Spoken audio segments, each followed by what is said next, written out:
Hello. I want to talk to you this morning about Sam Howells, one of the headmasters of West Buckland School. Sam Howells died on the 8th anniversary of D-Day, the 6th of June in 1952. He had been headmaster of West Buckland School for 11 years. If you want to make his acquaintance, you can do it by climbing the staircase leading to the Memorial Hall and watching out on your left for a photograph of a man who will remind you of Hitler. Now, there may be those among you who think all headmasters are a bit like Hitler. Goes with the territory. But this man really did look like Hitler. It was the moustache, what they used to call a toothbrush moustache, quite fashionable before the war. But because Hitler wore one like it, the temptation is to think that every man who wears one is like him. But I'm not talking about Hitler. I'm talking about Sam. He was always known to his pupils as Sam, though not, of course, to his face. He was headmaster from 1941 to 1952. Incidentally, he was the only headmaster in the school's history to die in office. Lung cancer. He was a very heavy smoker. He came to the school in 1918, in the last year of the First World War. He had some weakness in his health, never mind the smoking, which prevented him from doing military service. Today, we cannot fully appreciate the enormous pressure on young men to join up in the First World War, to fight, to serve your country, and the burden of frustration and shame that lay upon those who could not. Sam had to bear that all his life. He taught English and later biology, which is an odd combination. He did not have glittering degrees or diplomas. His biology was self-taught, I believe. He was not a sportsman, the health trouble again. Doesn't sound very prepossessing. But he was an outstanding teacher. I've spoken to a lot of old boys who remembered his classes very clearly. One or two claimed that they could still recite poetry he had taught them 60 years before. These old gentlemen didn't say that he was nice or jolly good fun or popular, but they all agreed that he was memorable, valuable, and influential. When he had finished teaching you, you stayed taught. He also had a reputation for fierce discipline. Perhaps it was the Hitler moustache. It certainly wasn't his voice. Apparently, he couldn't say his R's correctly. They came out as W's. He was fond of comparing naughty boys to tiny, restless birds. So when he was particularly cross, he would shout at a class of juniors, "You wretched little sparrows!"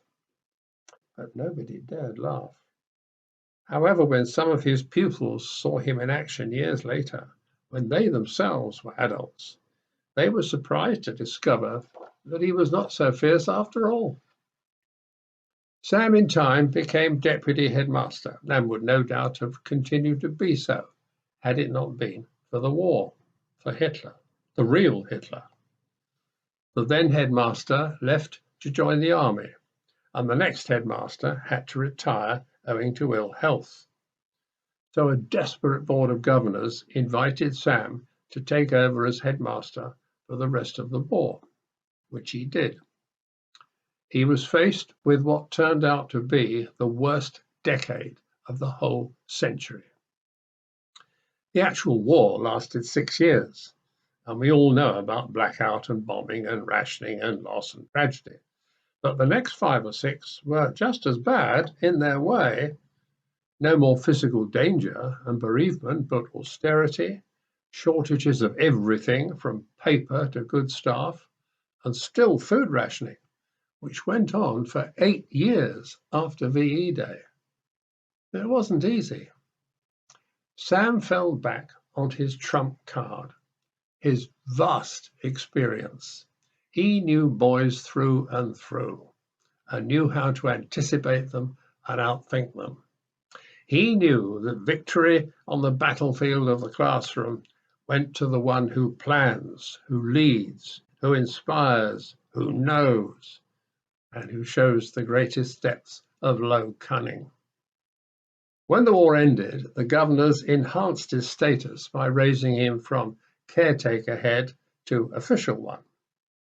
He went on until 1952, when his consumption of Goldflake cigarettes caught up with him, and he was diagnosed with lung cancer.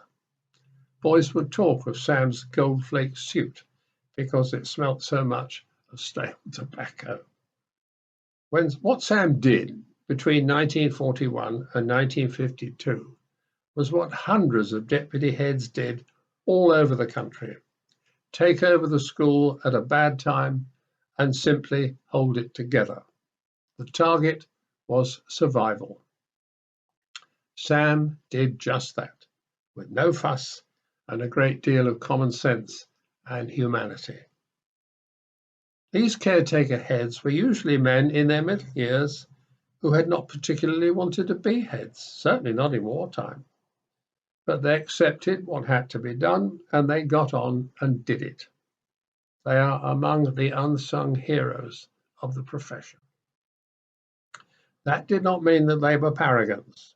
Sam was not short of critics. But my impression as the school archivist is that the balance of the court was in his favour. We were not there, so we shall never know. We must accept the verdict of those who were. And most of the men who were there say he was a great teacher, so we shall have to take their word for it. But it is not difficult to believe. Most of us are prepared to learn from anybody who has the ability to teach us something. That's what schools are for. The most bolshy of misfits would agree, if unwillingly. The teachers who were played up the most didn't do that. It is a truth that transcends both fashion and time. If it were possible for Sam to come back and teach you back in school, I fancy that you will be kept in order, that you will be kept busy, and that you would learn. Moustache or no moustache, sparrows or no sparrows, he would make you mind, he would make you work, and he would make you remember. And isn't that what all teachers are supposed to do? Goodbye.